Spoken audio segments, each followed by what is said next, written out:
in this transition, like you're talking about, that we're all talking about, what about today, the change from the diplomat to everybody having to have a BSN to be a, so how has that changed? Are there any diplomat schools left, or does everybody have to get a BSN? How does that work? No, it's interesting you bring that up. I was actually going to talk about that in terms of the future of nursing as well. So most diploma programs, I'm not aware of any in the United States at the present time. So two ways to become a nurse right now, either through licensed practical nursing, of course. There's also the associate degree in nursing and the baccalaureate. So but the two ways to become an RN is either through associate degree or baccalaureate, and that permits you to sit for your licensure exam in the state to practice nursing.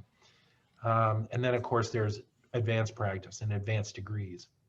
So most schools of nursing that had the diploma degree are long gone. I don't know if that's a good thing, but it's certainly, and that's how Mount Carmel actually started, was a diploma program. Grant Hospital had a diploma program, Riverside.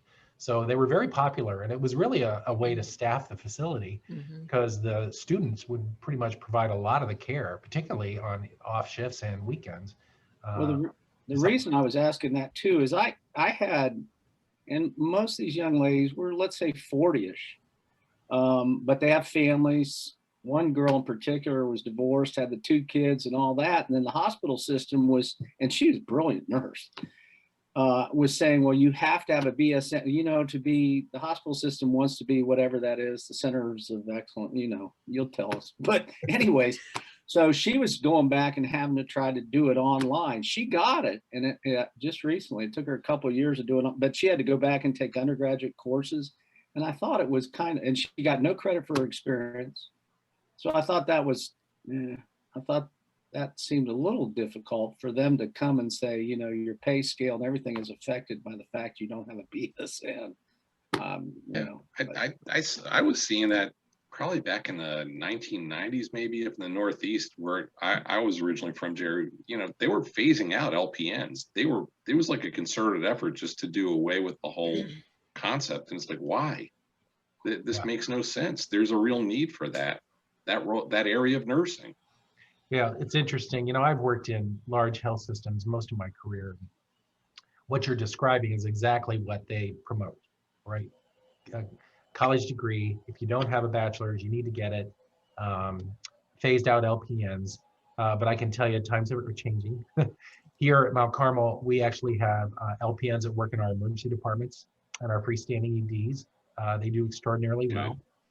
We also have a pilot going on at Mount Carmel East. We have 2 units that are, we've re-engaged LPNs into the care model, and we're going to track our outcomes and promote it. There's some concern from our corporate office that that's a direction we should be thoughtful about, and we are.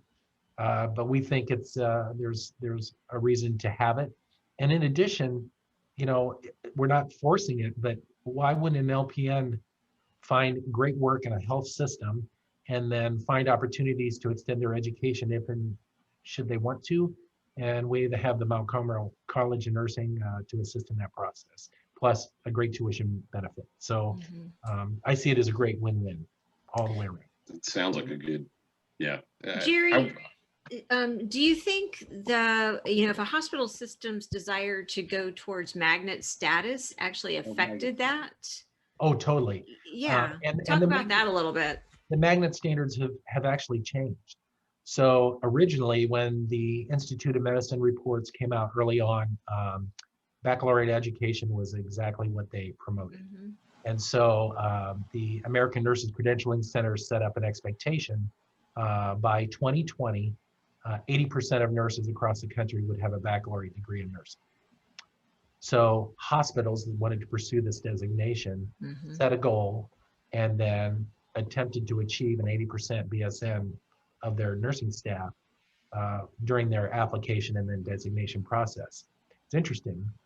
I just came from Medical University of South Carolina. We were redesignated magnet for the 2nd time. But in our transition from the original set of standards to the ones that we had to promote, you didn't have to achieve 80% BSN during your application process. You had to set a goal and then meet your goal. So we had to set our original goal based on the old standards. So we did get to 81.2% BSN by the time they were there. But once we were redesignated for the second time, we decided to say, now we're going to be realistic and say what really is what we want to promote, because there were a lot of nurses in rural South Carolina that we would have loved to employ, but it was hard.